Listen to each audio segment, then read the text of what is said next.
Good evening, everybody. Name is Yong. I won't take you too long, for your for your dinner. Now, guys, very quickly, I just want you to listen to this sound bite.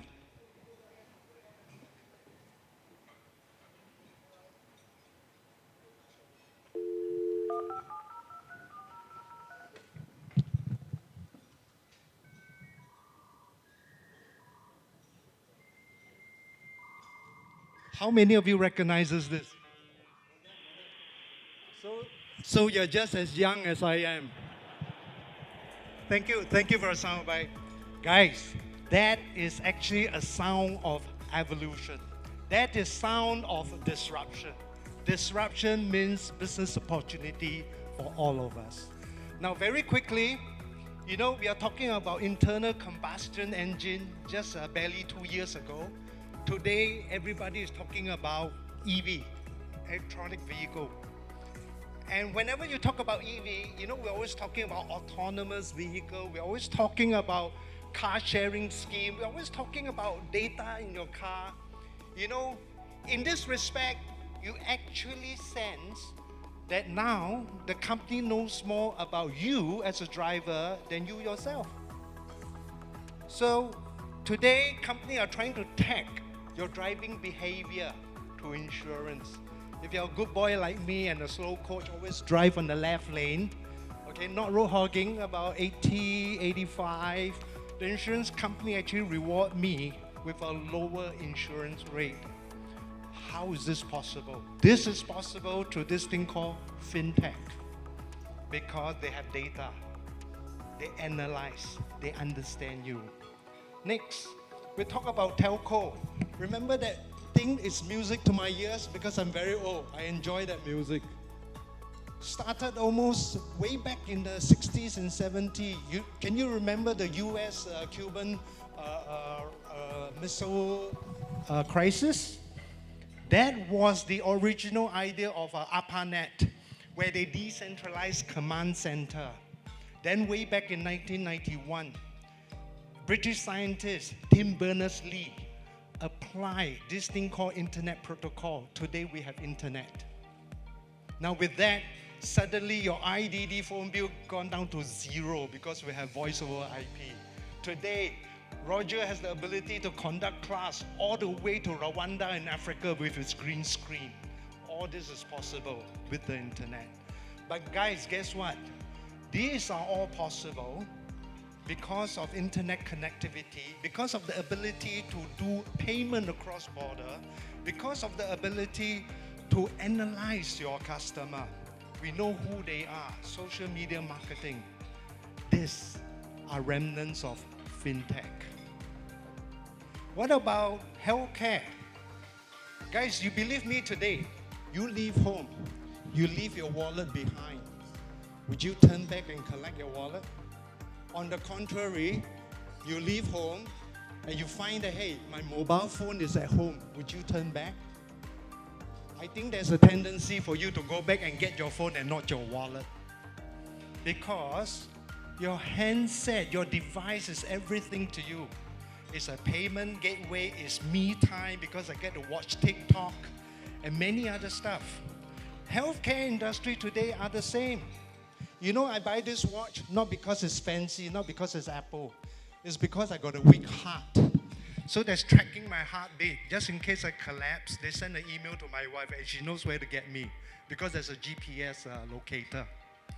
Guys, GPS locator, data analytics, telemetry, these are fintech. Okay? So in similar aspect, you guys will probably scold me, but I thought the COVID epidemic did us some good. Because as a result of the COVID epidemic, now everybody, old men like me, now understand how to buy stuff from the internet, how to use digital payment. And in the process of doing so, the e-commerce website understand who I am, what I buy, when I buy, and how much I buy. And all this creates an opportunity in artificial intelligence, in machine learning, in big data analytics. What are these? These are fintech. So guys, in summary, I actually want to highlight to you, you like it, you hate it, you are already embracing fintech in our daily lives. All right? So fintech is always been with us. Fintech is not just about Dogecoin, not just about Bitcoin, and not just about Ethereum. Okay? It's a whole gamut of a digital experience that we're all going through. And payment is one of the biggest segments that we're also familiar with. It is really a big deal, guys. From around the world, we are not just talking about billions, we are talking about hundreds of billions. Singapore is lucky. Singapore is lucky because we have MAS, the Monetary Authority of Singapore. The government itself is already setting a stage to create an eco-environment for you, encouraging you to go into fintech. There are a few unicorns in Singapore, like Atome and all, buy now, pay later plans. Okay?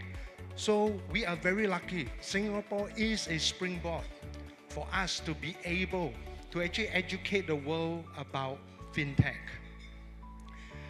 Now, with that said, Singapore is now ranked 4th in the world, but number 1 in Asia. Not just simply because we have a lot of players here, but the ecosystem is very supportive. Now with the vision of Roger Wang, with the vision of Prof. Roger Low, okay, they're enthusiastically supporting us in launching fintech-related module. We now can actually plug, this gap to providing talent to train more people who will be ready for this industry. Now, based on the latest stats from WSG, currently there are about 1,000 fintech companies in Singapore employing 14,000 employees. But you have to remember, they're all hardcore technical people. So where do we come in? We come in from the commercial, from the business sense, on how you draw up your plan, and most importantly, how you tell a story. At the end of the day, storytelling helps you to sell your idea. Investors love your idea, they'll put money with you. That is our role, okay? To be able to train a business people, to be able to survive in this fintech industry. Now, if you look at the chart there, the most important criteria is people who are running the business.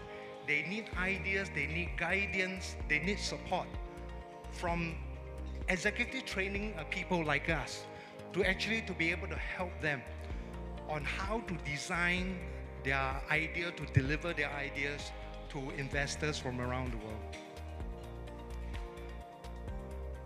Now, you should also know the fintech industry is a very close industry. Who gets to work with whom? At the end of the day, it's a matter of referral. MIS has the edge because for every student and every cohort that comes through our module, comes through our classes, my good friend there, Roger Wang, Prof. Roger Low, and with everybody's support here, we will be able to do referral to all the companies that we have been training for the last many, many years. So this is an edge that MIS has that other training companies do not have. So technically, over the next 2 quarters, you would probably expect a few training modules to be made available to the industry. And the training module will actually cut across many functional roles, okay? Leadership role and even consultancy role. You are good in technical, but you may not be good in selling. That is where we come in. So to give you just a glimpse of the kind of training module that we are soon going to make available to the industry are things like you walk in, you just need to know how you want to blockchain your business, what are the benefits that your business can do, and what are the values that you want to deliver to your customer. This is where we work with you. And more importantly, at the C level, fintech has its own characteristics that requires its own strategy. So, with many of our industry players, we will actually sit in with you, guide you, and help you plan your strategy. And the final module is interesting because this is really a hands-on class. So what you do is before you even come in for the class, we require you to sign an NDA. That is where I really need Samuel's help. Okay? So that you're not afraid while we are in the class doing this module, while we're guiding you how to plan, how to design, how to sell, that your idea is not stolen. So can you see the kind of benefit that we have at MIS that we can work to make available a package that's uncomparable by the other people in the industry? So please do look out for it. For this, I really want to thank the vision of Roger Wang and Prof. Roger Low, who so enthusiastically actually supported this concept. And we're building this module right now, and we'll be announcing it soon. Okay? Thank you very much for your time, and I hope you enjoy your dinner.